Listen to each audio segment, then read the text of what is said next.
It's the Security Weekly News, episode 234. That's an iconic number. I'm Doug White, and welcome to the week of 21 August 2022. We've got Tempus Fugit, PyPi again, WordPress. I don't know if it's Hikvision or Hikvision, but whatever it is, let's call it Hikvision. That sounds better. Zimbra, Palo Alto, LED Morse Code, and Jason Wood on this episode of the Security Weekly News. This is Security Weekly, for security professionals, by security professionals. We interrupt our program to bring you this important message. It's the show that keeps you up to date on the latest security news twice a week, your trusted source for accurate security information and expert analysis. It's time for Security Weekly News. Right now, everybody is talking about cryptocurrency, and the cyber criminals are hiding in the conversation. Cyber criminals use social engineering loaded with urgency and fear to successfully prey on your company, your employees, and your customers. Spear phishing is just one of the 13 types of email threats. Barracuda has identified 13 types and shows you how you can protect your company, your customers, and your reputation. Find out about the 13 email threat types and Barracuda email protection by going and getting your free ebook at securityweekly.com/Barracuda. That's securityweekly.com/Barracuda. All right, it's the Security Weekly News. So we can't seem to get away from this problem. Or maybe it's just one of those things that's always been a problem, and we're just now sort of like taking notice of it. So Hockey Lubas shared that they had found at least 33 packages on PyPi that all launched XMRig, which is an open source Monero crypto miner. And since that time, more researchers have found at least 241 malicious NPM and PyPi packages that drop crypto miners on Linux machines. So Lubos said that while they were in the process of writing up the report on the first 33 packages, the same person published 22 more packages with the same payload. And then after the report was filed with PyPi, the initial packages were deleted, but Lubris said another 22 were uploaded right away. So the minute they take them down, they put up some more. All these packages target Linux and install XMRig. The package has a piece of code that downloads a bash script from a command and control server.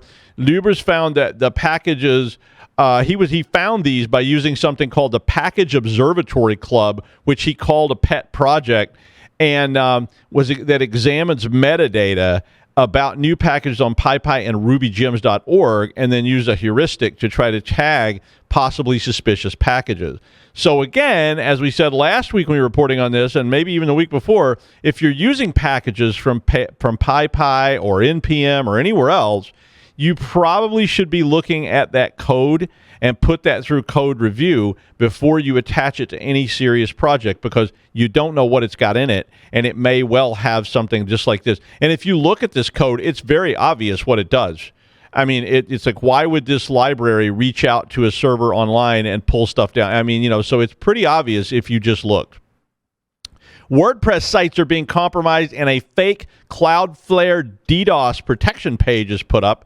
The page is linked to installers for Net Support, Remote Access Trojan, and Raccoon Stealer, which is a password-grabbing Trojan that we've talked about before. Sucuri provided a report that the attackers are targeting, wait for it, poorly secured WordPress sites.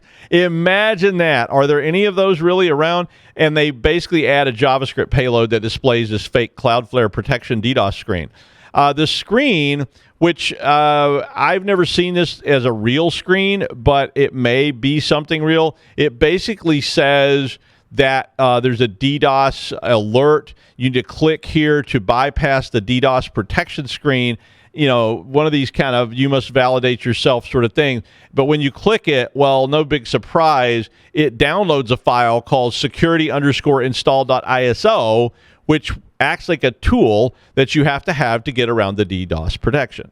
The ISO itself, when you open it, has an executable inside, and it installs an application called, DDoS Guard. Okay, everything seems fine so far, and then it asks you to enter a code that pops up on the screen to validate your computer is real. So very sophisticated kind of thing. But really, all this is just a PowerShell script, which runs a whole chain of scripts that display this code and the main screen and all this kind of stuff. But when it's doing that, it also installs a remote access Trojan and the password stealers. According to security, WordPress admins should check the theme files on their sites, as this is the most common infection point in this particular campaign. At the same time, you might want to alert your users to never download ISOs like this, since they're not typically part of any sort of legit action. So, you know, I mean, there are legitimate reasons to download things, but usually a pop-up window on a website is not a good one. Lockbit ransomware gang has been taken down by a DDoS attack as well. And it would appear that it's a kind of, it might be a virtual gang war, a la Salazzo taking on Don Corleone kind of thing, you know? Like, you dirty rats, you killed my brother, you know, kind of that kind of stuff. I'm sorry, I'm crossing my movie references there, but apparently Entrust was breached on June 19th or thereabouts with ransomware, and Lockbit eventually claimed credit for this ransomware attack on the 18th of August and threatened to leak all the stolen files in 24 hours unless the ransom was paid. So a standard double ransomware plot. But shortly after that, as they started publishing the data for the Tor-based on their Tor-based leak site, the site was hit by a distributed denial of service, which included a string that said, and please cover the children's ears because this is offensive to everyone around. It says, quote, delete_entrustcom_motherfuckers. Now, I mean, and it was just repeated over and over and over. In fact, it's on the screen, so you can see it if you're watching. If you're just listening, you just have to hear me say offensive words. But that's a pretty clear message, a very old school. I mean, we used to do stuff like this all the time. I know that I used to write these kind of like fire across the bow attacks to go against people that were probing our networks when I was long ago in Colorado. I would write these things, just scripts that did stuff exactly like this, that said, you know, leave this site alone, you know, and I usually put some nice epithets on there too. So, you know, if you see that kind of stuff, it kind of tells you, hey, we're on to you. But anyway, Talos researcher Azem Shakui said that Lockbit claimed they were getting hit with 400 requests per second for more than 1,000 servers, which essentially took them out. It's not clear, though, who the attacker actually was. There is some speculation that it might be Entrust themselves hacking back, a controversial tactic these days. But currently, as of when this article was written, the Lockbit 3.0 site has been mostly offline. According to the article, the attacker had initially demanded a ransom of $8 million and then reduced it to 6.8, but the victim said they would only pay $1 million, and they had acquired some chats back and forth somehow. Lockbit has announced that they are this is my favorite part. Lockbit ransomware gang has announced that they are strengthening their infrastructure to protect against future attacks. I mean, do they have HR reps at Lockbit that make these announcements after consulting corporate legal? I mean, that would be Tom Hagen if you're following my first movie reference. I mean, this is a weird story, and it's a weird time in the world when this is, you know, like this is a criminal organization, and they have these very, you know, professional-sounding announcements. But whatever. You know, I like the old days better when they said stuff like "all your site are ours," you know, kind of fun stuff. 80,000 Hikvision cameras were found. If I'm mispronouncing that, I'm sorry. Hikvision sounds terrible. 80,000 Hikvision cameras were found exposed on the internet and have a critical command injection flaw that is easy to do if specially crafted messages are sent to the web server. Well, that's not good. The flaw is from last year, and it was patched in a firmware update in 2021. But like a lot of infrastructure type things and everything else for that matter, so far, over 2,300 organizations in 100 countries, which operate tens of thousands of Hikvision camera systems, have not applied. And notice, have not applied for the firmware update as of the report from Cyfirma. So, you know, okay, that's bad. I mean, literally. There are 2 known published exploits for this flaw, which were published in October 21 and February 22. So basically, anyone from some 6th grader on up, sorry kids, I know you're probably as good at this as anybody, but some 6th grader who says, I want to learn to hack, can get these public exploits and use them, and they can target these systems. In December of 2021, a Mirai-based botnet called MooBot exploited this very type of system to spread and form DDoS swarms.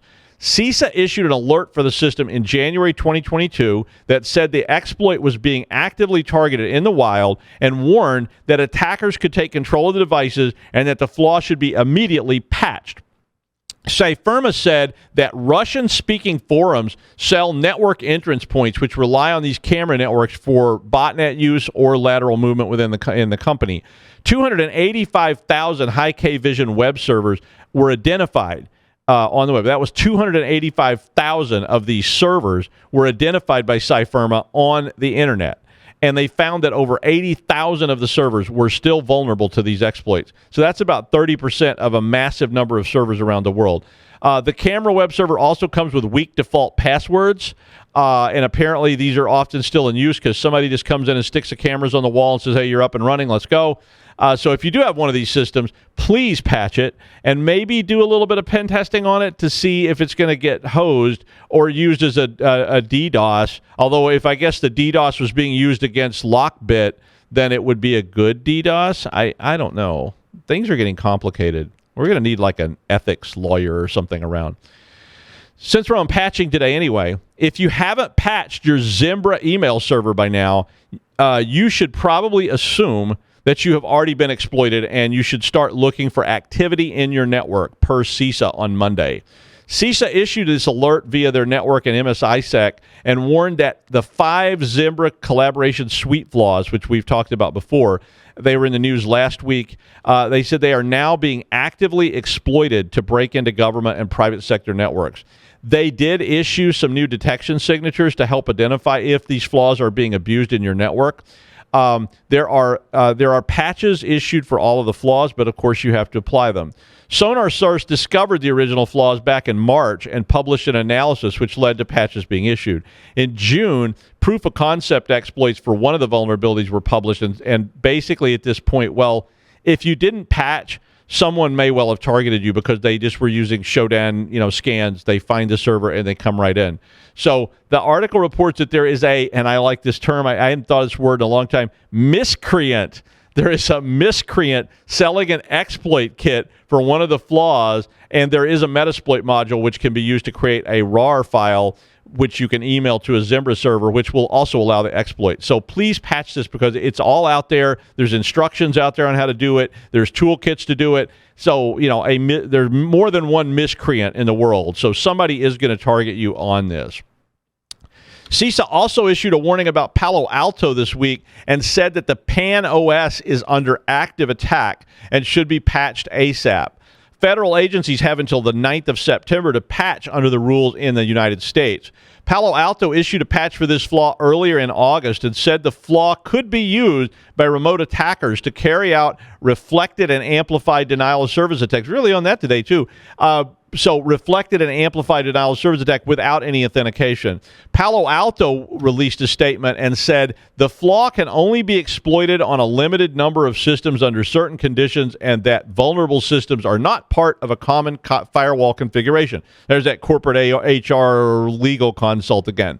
The article contains a list, if you're interested, of known vulnerable models running the PAN OS. Now, I love Esoteric Attacks, and I almost always report on them, even though they're not that, germane. But I love them, and here's another one from Mordecai Guri in Israel. I love these guys. They make my day every time they release a new crazy, incredible exploit that is just absolutely nuts. And this one is called EtherLED. Or Ether LED. I don't know how they pronounce it. And basically what it does is it turns the lights on ports. So I would guess it's the data lights. I don't know if it didn't say if it was the link light or the data light or both, but it turns the data light on a port, on a NIC, into a tool that can blink Morse code for really low bandwidth data exfiltration from air-gapped systems. So they were talking about like highly secured installations that air-gap everything. They're not connected to the internet. This was a way you could put malware on a system and have it Morse code you the information off the system. Now, obviously, you would have to be able to see the system. So when I controlled very, very restricted systems, they were behind a lot of people with guns, a bunch of fences with razor wire, and more by people with guns. And then finally, there was another person with a gun, a long hallway, another person with a gun, another hallway, a vault door, and then you went inside, in which there was a whole bunch of crypto doors and all kinds of stuff. And there were no windows, and all the equipment was like in a Tempest environment, so the screens were covered with, so good luck. Now, though, you could probably have seen the drive lights and the network lights. So I think this attack edges over into Mission Impossible / Tom Cruise hanging from wires in a bank vault kind of thing, but it's still fun, and it's still a cool attack. The attack involved planting malware on a target computer, which is impossible, right? Because it's air-gapped. I mean, nobody ever brought the Taco Tuesday flash drive in, or did we? Yeah, I think that's happened. But they plant the malware, and then it has on it modded firmware for the NIC. So this was not easy stuff to install. The malware in the secure site then is obviously put in there by James Bond after James seduces the entire Iranian royal guard with his great charisma. The malware then takes control of the color, the frequency, duration, and so forth of the LED. So the exfiltration could then use any sort of scheme to send data frames over the link, which could include system info or passwords. Now, obviously, Q gave James Bond some sort of camera built into a carnation they could leave in a vase on the table so that, that Bond could set out and capture the signals. Very, very fun. It's a cool attack. It's worth reading. They had another one on there, too, so if you want to read this article. But I would recommend you read it. If you like that kind of stuff, they've done a lot of these weird kind of attacks. Well, before breaking into cybersecurity, his films involved anthropomorphic fungi and were considered a film noir standard. I'm Your Shroom and Take Me, Alice are considered both hypnotic, deeply disturbing, and even pornographic at times, according to the New York Times. Please welcome Jason Wood. Hey, everybody. Good to be back with you again. And just to add on to the Zimbra bit, to underscore that, I am seeing Zimbra servers compromised every single week at this point. So patch that stuff. This morning, the Washington Post and CNN published articles that contained information about a whistleblower complaint filed by Peter Zatko, who we know as Mudge, against Twitter.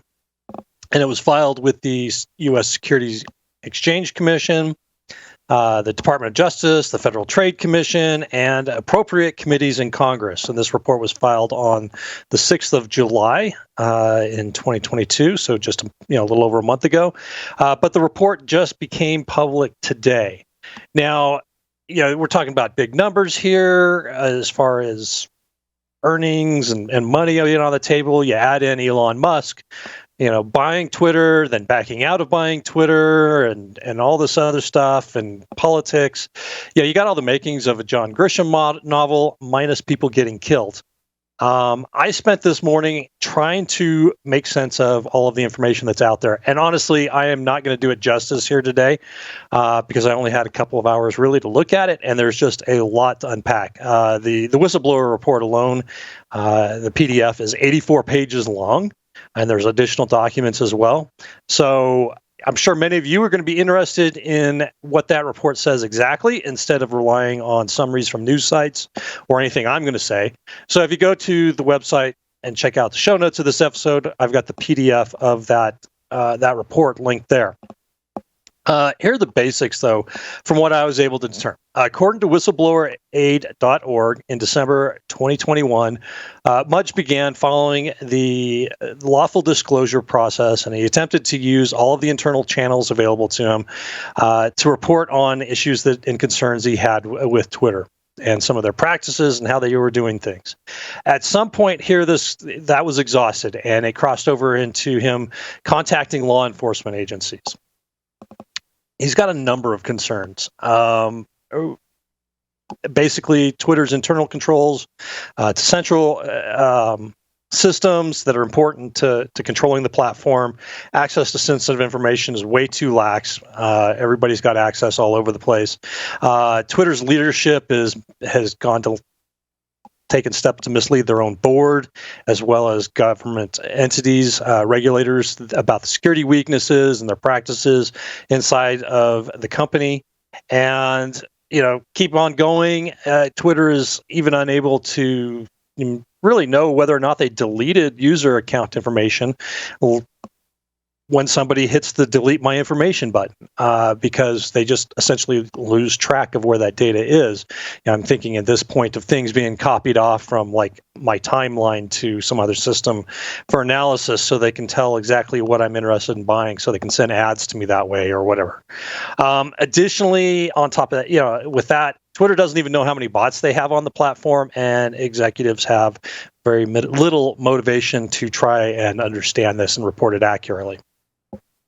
As he's going through this process, basically on the 19th of January, Mudge gets fired for, according to Twitter, poor performance and leadership. According to the whistleblower report, this occurred basically while Mudge was in the process of making a report to their audit and risk committees inside of Twitter. And it was, being asked to report some stuff. There was some contention around that. And basically he was fired before this could be completely reported in. But even then, after he's fired, Mudge gets contacted 5 different times between the 19th and to 27th of January 2022 for information about what he was trying to report on, because their compliance officer wanted that information. So he spent quite a bit of time on his own sending information, as best he could from memory without access to any of the data that he had before. Now, why is this being published to the SEC, the FTC, Department of Justice, and Congress? Well, Twitter is under a number of legal agreements to do different things, that they've entered into with the FTC, where they've found them having issues with their practices. I'm going to switch over to the report to look at some of this stuff. Why is he reporting to them? Basically, this is pretty much a quote: extensive, repeated, uninterrupted violations of the Federal Trade Commission Act by making false and misleading statements to users and the FTC about the Twitter platform's security, privacy, integrity, violations of SEC rules governing public companies, including auditing requirements, fraudulent and material misrepresentations in communications with the board of directors, investors, constituting securities law violations, negligence and even complicity in respect to efforts by foreign governments to infiltrate, control, exploit, surveil, and or censor the company's platform, staff, and operations. And that is the opening salvo on page basically 1 and 2.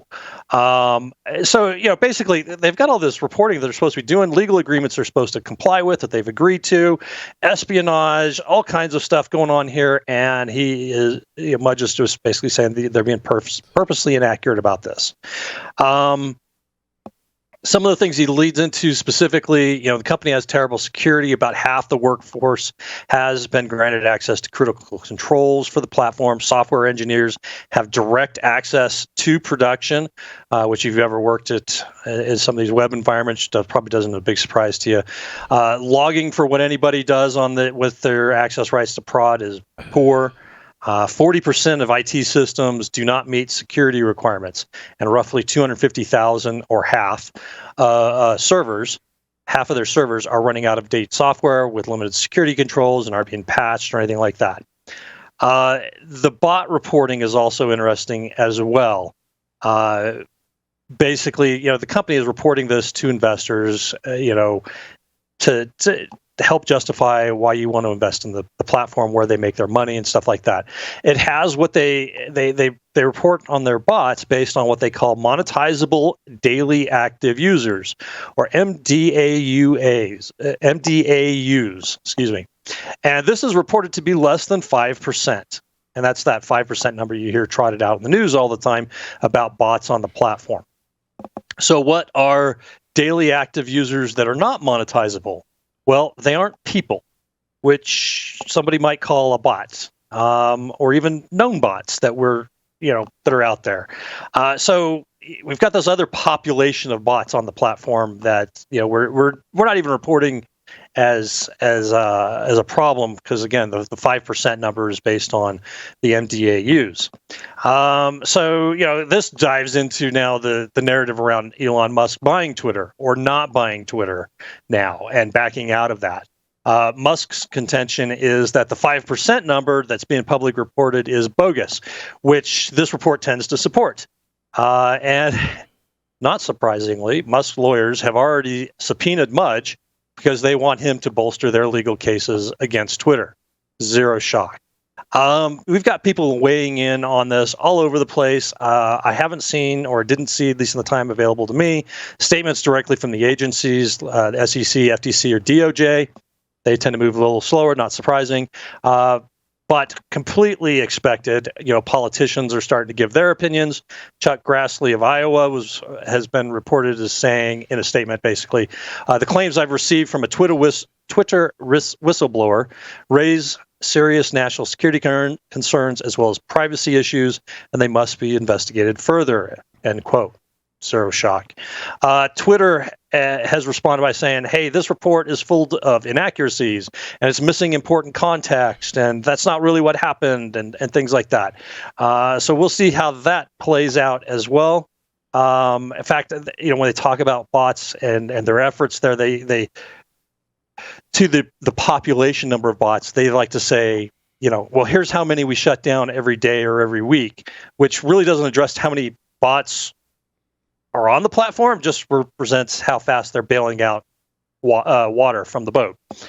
Like I said, all of this is a super light touch on the information that's available. My opinion or thoughts, the things that Mudge alleges in the report sound reasonable and very plausible to me. Now, I've never had, been in his position at a company of this size or been in a spot to talk about something like this, but a lot of this has a very familiar flavor to it. Some of the things he reports are things that I've kind of experienced on a much smaller scale. So this isn't a surprise per se. It's just kind of what you would. Yeah, all right. You're speaking to things that people are concerned about with their business, their potential for profit and things like that, and we want to silence that or keep it quiet. And so, the timing around the events in here is pretty dang dodgy, particularly given the relationship as reported between Mudge and Parag Agrawal, the CEO of Twitter. Sorry for butchering that name. So yeah, they reportedly don't get along very well. Mudge has a pretty good reputation for being a straight shooter. And he's willing to speak out when he feels it's necessary. So, I've still got a ton more reading to do. But at this point, honestly, in my opinion, Mudge's claims sound very credible. So if you'd like to read more on this, I would recommend going and checking out the link to the PDF, the report, the PDF, hosted by Washington Post, as well as checking out the links to the articles by CNN and the Washington Post as well. This will be an interesting bit of drama, and I'm sure it's going to be all over the place as Musk is going to make hay out of this and keep it in the news. So go take a read. Thank you, Jason. That's a big story and very complicated one for sure, but check that out. Finally, This is just kind of a cool article that I saw. The article was about when Gizmodo wrote about all kinds of famous things now that when they wrote about them for the very first time. So the first mention of something that you would probably have heard of in Gizmodo. For instance, in May of 2004, the headline, all of mp3.com impressions, serious contender, was a story which included a note about a new product called Gmail being introduced in a review of a sketchy MP3 service. They said they liked Gmail. In the first mention in November of 2005, Facebook was described as, quote, a website that allows college students to put up profiles and make friends, join groups, etc. It went on to say, quote, it was similar to MySpace, but college students only, end quote. A quack medical gadget called Helicore Stress Eraser was being reviewed in January of 2006, and they mentioned YouTube for the first time. And in July of 2006, they introduced the Tesla Roadster. One more. In March of 2007, Netflix. Tempus Fugit. And that is the news. Thanks, Jason, and we'll see you Friday on the wrap-up show.